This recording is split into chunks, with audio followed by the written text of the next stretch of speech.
All right, let's go ahead and cut to the crap. Let's talk about this. Recently, a coworker of mine had a little bit of trouble with her payroll.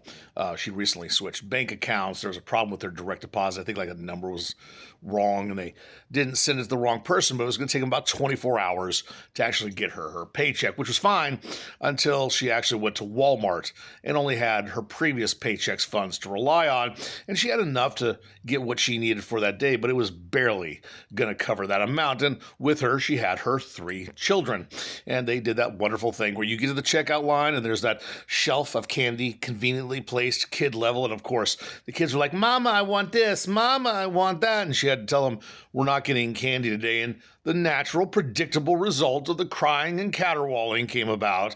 And at a certain point, she had to explain to them, "I don't have the money. My work hasn't paid me. We'll get candy when I get paid, but not now." And I asked her how it went. She says, "Well, the crying and the whining went down a little bit in terms of volume, but of course there's still some sniveling and some whining, as would be predictable." And they left the store thereafter, at least with the kids kind of understanding that it wasn't totally their mother's fault. I thought about this in relation to the current government shutdown, and I realized that it has some applicability. We've entered, I believe it's the 40th day of this government shutdown, and SNAP benefits have not been funded. And people have begun to step forward, acting the part of the child. I want, I need, look at that, I need it. And people are beginning to search for who to blame for this whole debacle. Now, both sides have actually made an argument as to why the other is to blame for the situation. And the result has been a slight downgrade from caterwauling into sniveling in the corner. The Democrats have enough votes in the form of the Senate, I believe, needs 65% of the total politicians to pass a budget, and they have just enough, along with Senator Rand Paul, to deny the Republicans passing a budget sum total.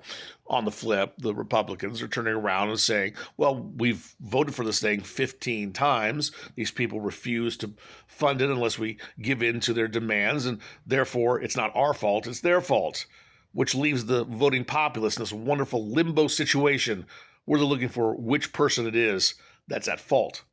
Now, using the metaphor, for now, the children are contented over crying over their unclaimed candy. I didn't get my top round here. I didn't get my ramen over there. I really, really wanted that lemon meringue pie, but I couldn't have it because SNAP benefits haven't been approved. Sadly, I think there's an event that's going to make that change within the next 2 weeks. That's right, Thanksgiving is right around the corner. The biggest food-based holiday of the year, next to maybe 4th of July, is right there, and SNAP benefits haven't been approved. And there are a large number of households that rely on those SNAP benefits to provide for their Thanksgiving feast. And this is my prediction that once that holiday hits, if SNAP benefits have not been approved, if a budget hasn't been passed, people are now going to demand for one side or the other to be labeled mama and the other side to be labeled as the errant employer.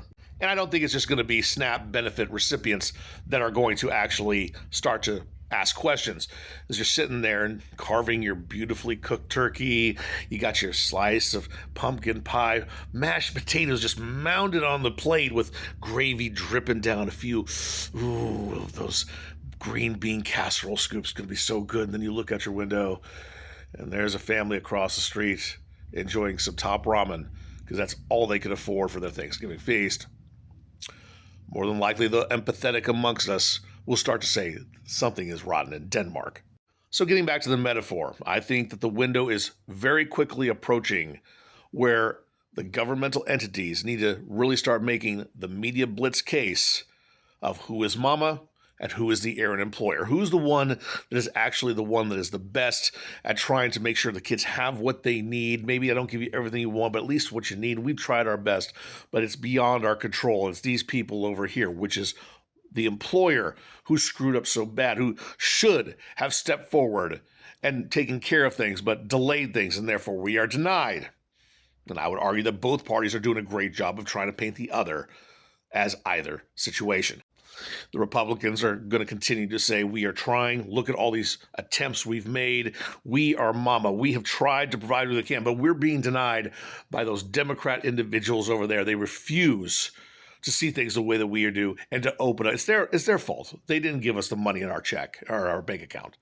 And on the flip side of things, I think the Democrats are doing a great job of saying, no, we're the ones trying to make sure you get your full paycheck. And these individuals over here are the errant employer, not giving you what you got coming. And we're mama. We want to do it for you. We want to give you not only that, but more off the candy shelf. But those Republican bastards, they refuse to listen to reason. So who's going to win? That's the obvious question. Who's going to win this contest of wills where one is going to be mama, virtuous and pure, wanting to give you candy, denied by the villainous, evil employer that screwed up her paycheck? Who's going to win? And the answer, I would argue, probably neither. People on either side of the aisles are just going to use this as another talking point to tear down the other side, saying it was your fault. No, it was your fault. And this contest will go long beyond the government shutdown and more than likely into next year's midterms. And in the process, all we're going to be left with is a bunch of children on the aisle wanting their candy that were denied that nobody remembers. Both sides are trying to paint themselves as the virtuous mother. But in the end, I would argue that both are the errant employer screwing up and doing their best to fix the problem that they caused. I'll talk to you next time. We'll talk about another thing I find interesting. I'm out.